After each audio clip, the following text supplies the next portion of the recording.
Welcome, ladies and gentlemen, back to the top 5 questions and answers of the month, fueled by Hot Pockets. As you know, Hot Pockets is one of my favorite snacks, and because of their support and delicious pepperoni Hot Pockets, I started this series. Well, Hot Pockets also has a sweepstakes going on through the end of the year with winners drawn every single month. Click the link in the description to enter. Now, without further ado, let's get into the Q&A. My first most common question of the month was how was competing in the PUBG Invitational. If you missed it, I went out to Germany to Gamescom in order to compete with some of the professionals with $350,000 on the line. I was playing one solo game. We did 2 duos.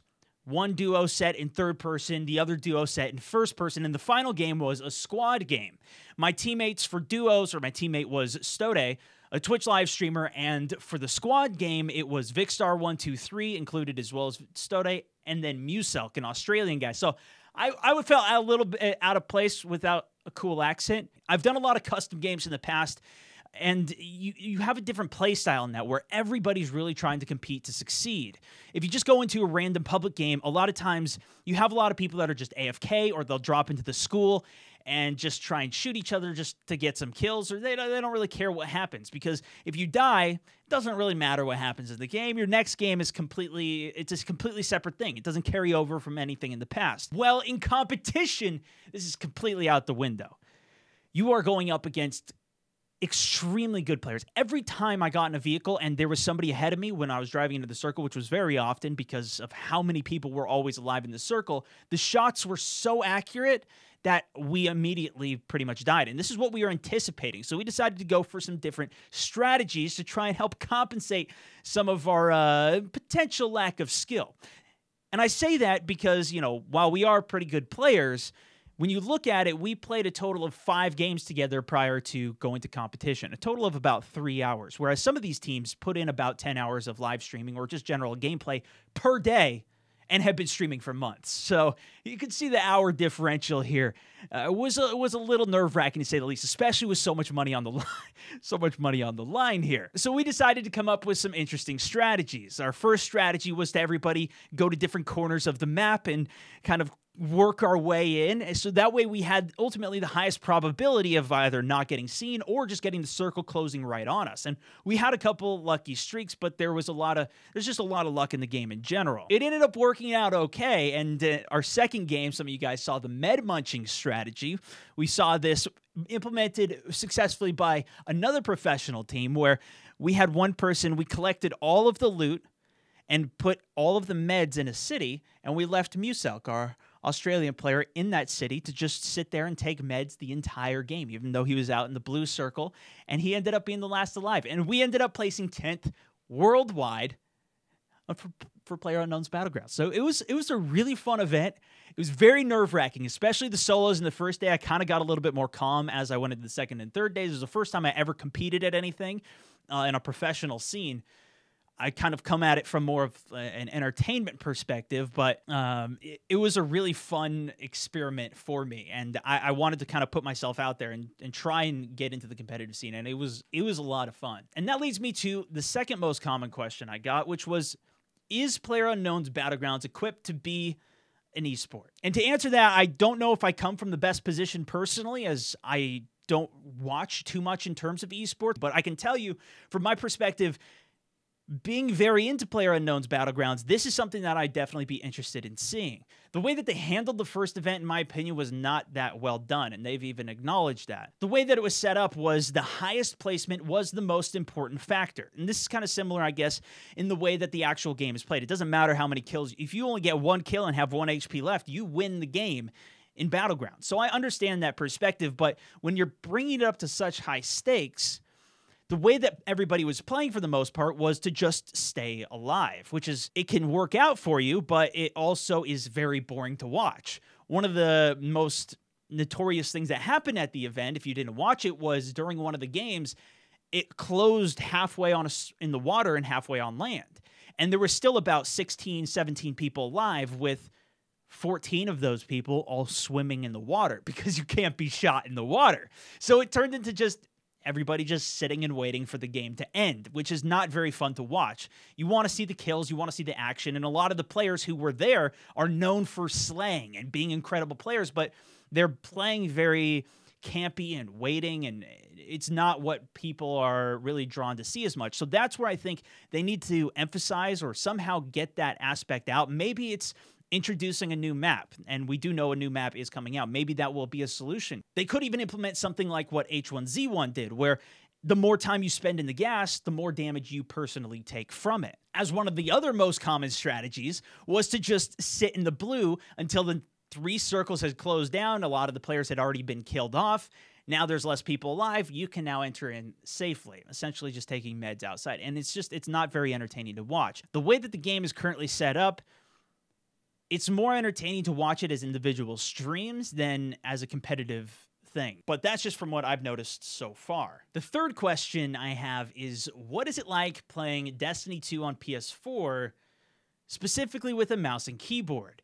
And I didn't realize it was as big of an issue as it was, mouse and keyboard that is, or I guess the controversy around it, until I had started streaming it, in terms of a lot of people, not that many, but a few people really saying, like, you shouldn't be doing this. I understand one of the factors with consoles is that, hey, everybody's on a level playing field, you're all on the same consoles, the same system, although different people will have better internet connections, and there's still a lot of issues with lag and how the servers are based, dedicated servers or peer-to-peer, etc. But obviously another big element is what you're using to control your player. There's other controllers that you can use that are modified in order to give your back fingers, your pinky and ring fingers, the ability to hit extra buttons so you don't need to take your thumbsticks off. Some people have concerns with those controllers as well, though I don't think quite as many. But mouse and keyboard is another level because you have complete control of the mouse as well as all of your fingers. You can keybind anything to whatever you want it to. And on top of that, you still have aim assist.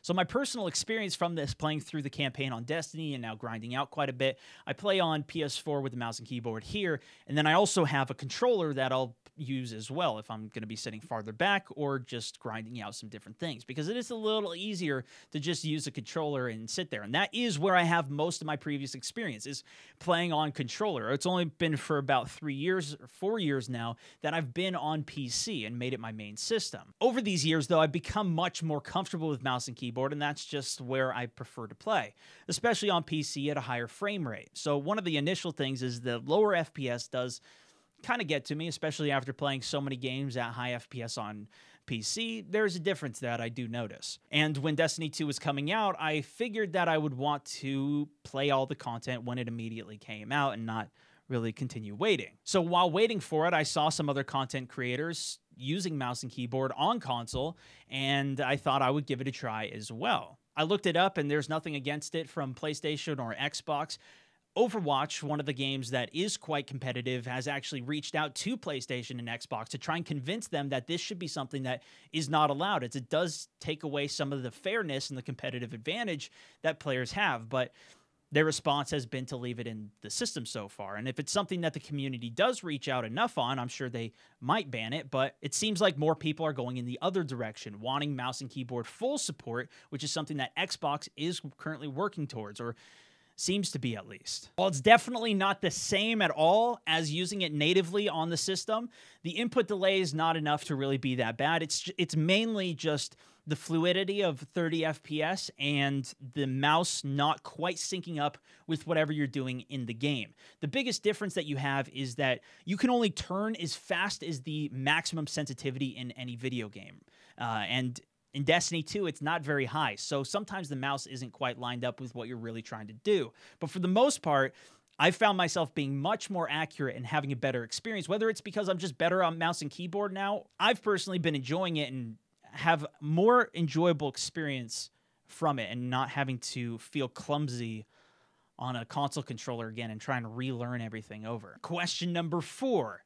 Could Destiny 2 be the next big MMO RPG on the PC when it does make its way there? Blizzard and Activision are one company, and Blizzard is obviously very well known for World of Warcraft, a game that I have very fond memories of, and while I don't play it anymore, it's a game style that I personally really enjoy, which is why I've been spending a lot of time just on my free time playing Destiny. The demand that I have seen, not only from myself, but my community, other communities just on the internet requesting Destiny 2 on PC, and the hype around it and it being announced on PC is really exciting. But the interesting thing is going to come when it comes out, and how many people actually get it and continue to play it. Generally, the PC player count is less than on console. Just a lot more consoles out there and potential players, right? Well, if there's enough people that get it on PC and enough support for it, then that would mean the developers really starting to spend more time, and could end up making it a much bigger game on PC, and more support, more content, same time content, and maybe even getting to a point where it becomes bigger than the console platform. This is an interesting aspect, being the first-person shooter aspect, which I really enjoy, that I think could be capitalized on if they really did invest enough in it. By having it on PC, you also expand the potential in terms of what could be put in it, how many people could play at one time rather than just 3 or 6 man raids. Maybe they could even bring it up to 12 man raids, or do something even bigger with it because of the higher system specs that are just available. While I'm doubtful it will become that, my inner me is optimistic because I would love to see it be a thing. And finally, question 5. How was the Call of Duty World War II beta? I didn't actually stream it or even upload any gameplay of it, although I did play it quite a bit. I tried it out. I wanted to see if I still had my Call of Duty basis, because that was actually where I started my channel. I didn't play the last one at all, and I had medium to low expectations for this, even though I know a lot of the people online were really excited to see World War II, boots on the ground and everything. I feel like I've drifted away from the overall Respawn, super fast pace. You don't have time to think. You just keep going into the action. There are some plays that you can make, but simple 3-lane, small map, close. I wasn't sure. And getting into it, I found a rhythm again that I really liked. The thing that Call of Duty has going for it that I don't know why other games haven't taken, or I'm not sure, but the kill streaks. The kill streaks drive you, where the competitive gameplay of trying to be the very best player or get the highest rank, it's not so much about rank for me, at least. It's just about wanting to get that highest level kill streak and practicing to the point where you could earn it. That's something that's really fun, and then getting rewarded for it. While I didn't get a lot of time on the kill streaks, a lot of them were really fun to use, and I enjoyed my time on it. Let me know your thoughts on any of the questions or even my answers to them. Again, a huge thank you to Hot Pockets for sponsoring this series and making it possible. Give it a thumbs up if you guys enjoyed. That's for this one, though. Thanks so much for watching. This is StoneMountain64, over and out.